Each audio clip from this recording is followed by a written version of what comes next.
అవినాష్, చెప్పుమా. దగ్గరలో ఉన్న మెడ్ప్లస్ కు వెళ్ళి మెడ్ప్లస్ బ్రాండ్ మెడిసిన్స్ అని అడిగి కొనుక్కునరా. అక్కడ 50 to 80% తగ్గింపుకు వస్తుంది. మీరు తీసుకునే అదే మందులు, అదే నాణ్యమైన మందులు, కానీ సగం ధరకే.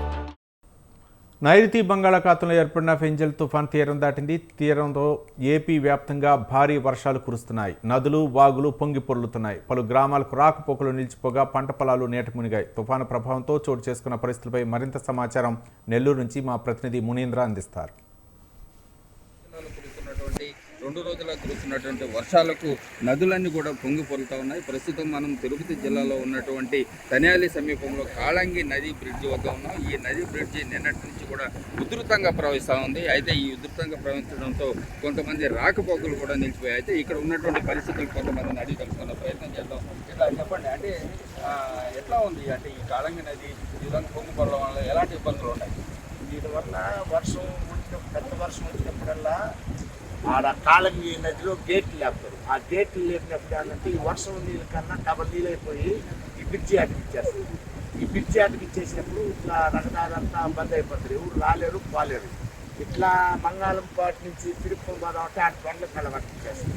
అందుని బట్టి కొంచెం ఈ వర్షాకాలంలో ఇది కొంచెం ఇబ్బందికరమైన ప్రజలకు అయితే బాగుంటుంది అయితే రావటం అయితే. మీరు రెవెన్యూ పరంగా నిన్నటి నుంచి ఇక్కడ ఉద్యోగ పరంగా మీరు విధులు నిర్వహిస్తూ ఉన్నారు. అయితే అసలు అంటే రాకపోకలకు సంబంధించి ఇటు ఏ విధంగా అంటే ప్రజలు అన్నీ వస్తా పోతా ఉన్నారు కదా, అంటే తెలియదు కదా పరిస్థితులు ఎట్లా?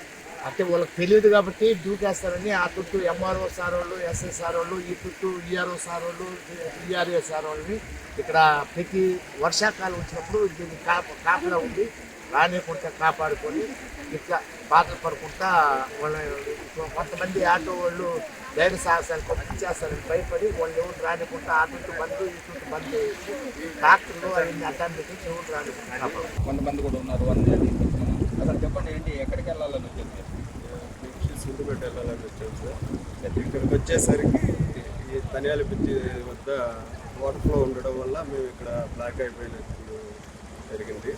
దీన్ని బట్టి మేము ఇంకా తిరిగి మా స్వగ్రామానికి పోవడం జరుగుతుంది. అంటే ఎట్లా, అంటే ఎన్ని సంవత్సరాల నుంచి ఉండే దీనికి సంబంధించినటువంటి ఈ నది పరిస్థితి? అంటే ప్రతి వర్షాకాలం ఇదే విధంగా ఉంటుంది? ప్రతి సంవత్సరం ఈ ఇబ్బందులు ప్రతి ఒక్కరూ ఎదుర్కొంటూనే ఉన్నామండి. దీన్ని అధికారులు గమనించి అధికారులు దీన్ని ఒక చేస్తే బాగుంటుంది అనేసి అనిపిస్తుంది. అయితే మొత్తం మీద ఇక్కడ ఉన్నటువంటి గ్రామస్తులు, అంటే ఇటు ఇక్కడ అనేక గ్రామాలు ఉన్నాయి. ఈ గ్రామాల నుంచి ఇటు సూలూరుపేట వెళ్ళాలన్నా, అదేవిధంగా ఇటు నెల్లూరు, అదేవిధంగా తిరుపతి ప్రాంతాలకు వెళ్ళాలంటే చాలా ఇబ్బందులు పడుతున్నటువంటి పరిస్థితి. చాలా కాలంగా అంటే వర్షాల్లో ఉన్నటువంటి పరిస్థితుల్లో ఈ విధంగా నది పొంగి పొరుతుండటంతో అనేక ఇబ్బందులు పడుతున్నారు. అదేవిధంగా దీనికి సంబంధించినటువంటి ప్రజాప్రతినిధులు, అధికారులు చర్యలు తీసుకొని వీరందరికీ ఇక్కడ బ్రిడ్జి ఏర్పాటు చేస్తే ఇలాంటి పరిస్థితి ఉండదని చెప్పి కూడా ఇక్కడ ఉన్నటువంటి గ్రామస్తులు ఆవేదన వ్యక్తం చేస్తున్నారు. ఇది నెల్లూరు జిల్లాలో 2 రోజులుగా కురుస్తున్నటువంటి తాజా పరిస్థితి. కెమెరామెన్ పరమేశ్వర్, మునీంద్ర, స్వతంత్ర టీవీ, నెల్లూరు.